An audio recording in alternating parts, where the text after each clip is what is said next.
ഏവർക്കും പുതിയൊരു അധ്യായത്തിലേക്ക് ഹാർദവമായ സ്വാഗതം. ഈ അധ്യായത്തിൽ നമ്മൾ വിശകലനം ചെയ്യുന്നത് രോഹിണി നക്ഷത്രത്തിൻ്റെ 2026 ആണ്ട് ഏപ്രിൽ മാസത്തെ ഗുണദോഷ ഫലങ്ങളാണ്. ഇത് രോഹിണി നക്ഷത്രത്തിൻ്റെ പൊതുവായ ഫലമാണ് നമ്മളിവിടെ വിശകലനം ചെയ്യുന്നത്. നിങ്ങൾക്ക് ഓരോരുത്തർക്കും വ്യക്തിഗത ഫലം ലഭിക്കുന്നതിനായിട്ട് നിങ്ങളുടെ ജാതകം ഒരു ഉത്തമനായ ജ്യോതിഷിയെ കാണിച്ച് രാശി ചിന്തനം നടത്തി മുന്നോട്ട് പോകുന്നതാണ് എന്തുകൊണ്ടെന്നുള്ളത്. ഇനി പൊതുവായ ഫലത്തിലേക്ക് വരാം. ഈ രോഹിണി നക്ഷത്രത്തിൽ പെടുന്നവർക്ക് 2026 ആണ്ട് ഏപ്രിൽ മാസത്തിൽ കൂട്ടു ബിസിനസ്സൊക്കെ ചെയ്യാനുള്ള സാധ്യതയുണ്ട്. പാർട്ണർഷിപ്പായിട്ട് ബിസിനസ്സൊക്കെ തുടങ്ങാനുള്ള സാധ്യത കാണുന്നുണ്ട്. പക്ഷേ എന്നാൽ അത് ദോഷത്തിൽ കലാശിക്കാനുള്ള കാര്യങ്ങളാണ് കാണുന്നത്. ഭാവിയിൽ അത് ഗുണകരമായി മാറുന്നതല്ല, നിങ്ങൾക്കൊരു തലവേദനയായിട്ട് മാറുന്നതാണ്.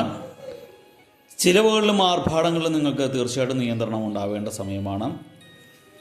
അപ്രതീക്ഷിതമായിട്ട് മനോദുഃഖം ഉണ്ടാകാനുള്ള സാധ്യതയും കാണുന്നുണ്ട്. അതുമൂലം പ്രമേഹം, രക്തസമ്മർദ്ദം തുടങ്ങിയ രോഗങ്ങൾക്ക് ഇട കാണുന്നുണ്ട്. ഈ സമയത്ത് ഏപ്രിൽ സമയത്ത് ഒരു ഡോക്ടറെ കണ്ട് ഫുൾ ബോഡി ചെക്കപ്പൊക്കെ നടത്തുന്നത് ഗുണകരമായിരിക്കും. ദൂരയാത്രകൾ കഴിവതും ഒഴിവാക്കേണ്ട സമയമാണ് ഈ ഏപ്രിൽ മാസം. അതുപോലെ അസമയത്തുള്ള വാഹന ഉപയോഗവും നിങ്ങൾ ഒഴിവാക്കുക, അസമയത്തുള്ള യാത്ര ഒഴിവാക്കുക. ചിലർക്കൊക്കെ പുതിയ വാഹനം വാങ്ങാനുള്ള യോഗം കാണുന്നുണ്ട്. വിദേശ ജോലിക്ക് യോഗം കാണുന്നുണ്ട്. ഗൃഹം ഓടി പിടിപ്പിക്കുന്നതിന് ചിലർ ശ്രമിക്കുന്നതാണ്. ചിലരുടെ കുടുംബത്തിലാകട്ടെ മംഗളകർമ്മത്തിനുള്ള സാധ്യതയാണ് കാണുന്നത്. മറ്റുള്ളവരെ സഹായിക്കാൻ മുൻപന്തിയിൽ നിൽക്കുന്നൊരവസ്ഥ ഈ സമയത്തുള്ള ഉണ്ടാകുന്നതാണ്. പരമ്പരാഗത വ്യവസായങ്ങളോട് താല്പര്യം തോന്നുന്ന സമയമാണ് നിങ്ങൾക്ക് ഈ സമയം. കർമ്മരംഗത്ത് തടസ്സങ്ങളൊക്കെ അത്യാവശ്യം ഉണ്ടാവുമെങ്കിലും അവയൊക്കെ അതിജീവിക്കാൻ കഴിയുന്ന സമയമാണ് ഈ ഏപ്രിൽ മാസം. സന്താനങ്ങളുടെ കാര്യത്തിൽ കൂടുതൽ ശ്രദ്ധ ചെലുത്തേണ്ട സമയമാണ്. ജീവിതത്തിൽ ദീർഘനാളായിട്ടുണ്ടായിരുന്ന ഒരു നിരാശാബോധമൊക്കെ ഈ സമയത്ത് മാറിക്കിട്ടുന്നതാണ്. വ്യവഹാരങ്ങളിലൊക്കെ വിജയം നിങ്ങൾക്ക് തീർച്ചയായിട്ടും പ്രതീക്ഷിക്കാം. വ്യാപാരികൾ കച്ചവടത്തിൽ കൃത്യനിഷ്ഠയും സൂക്ഷ്മതയും കാണിക്കേണ്ട സമയമാണ്. വരുമാനം തീർച്ചയായിട്ടും വർധനവുണ്ടാവുമെങ്കിലും ചിലവുകളും അതുപോലെ തന്നെ അധികരിച്ചിരിക്കും. അനാവശ്യമായിട്ട് അന്യരുടെ കാര്യങ്ങളിലൊക്കെ ഇടപെടുന്നത് കഴിയാവുന്നതൊന്ന് ഒഴിവാക്കുക. അത് ഇടപെടുന്നത് ഗുണകരമായിരിക്കില്ല, നിങ്ങൾക്ക് ഒത്തിരി തലവേദനകൾ അത് സൃഷ്ടിക്കും. പിതാവിൻ്റെ സ്വത്തുക്കൾ കൈവശം വെച്ച് അനുഭവിക്കാനുള്ള യോഗവും ഈ സമയത്ത് കാണുന്നു. നിങ്ങൾക്ക് ഉപരിപഠന യോഗം കാണുന്നുണ്ട്. അതുപോലെ തന്നെ ദീർഘനാളായിട്ട് പഠനം മുടങ്ങിക്കിടുന്നവർക്ക് വീണ്ടും അത് സ്റ്റാർട്ട് ചെയ്യാനുള്ള യോഗം കാണുന്നുണ്ട്. വിദ്യാർത്ഥികൾക്ക് വളരെ ഗുണകരമായ സമയമാണ് ഈ ഏപ്രിൽ മാസം. തൊഴിൽരംഗത്തും നിങ്ങൾക്ക് ഗുണകരമാണ്. തൊഴിൽരംഗത്ത് നേട്ടം, അഭിവൃദ്ധിയൊക്കെ ഉണ്ടാകുന്ന സമയമാണ്. എന്നാലും ചില കാര്യങ്ങളിൽ ചില പോരായ്മകളും പ്രത്യേകിച്ച് ആരോഗ്യ കാര്യങ്ങളിലൊക്കെ ഒന്ന് ശ്രദ്ധിക്കേണ്ടതാണ്.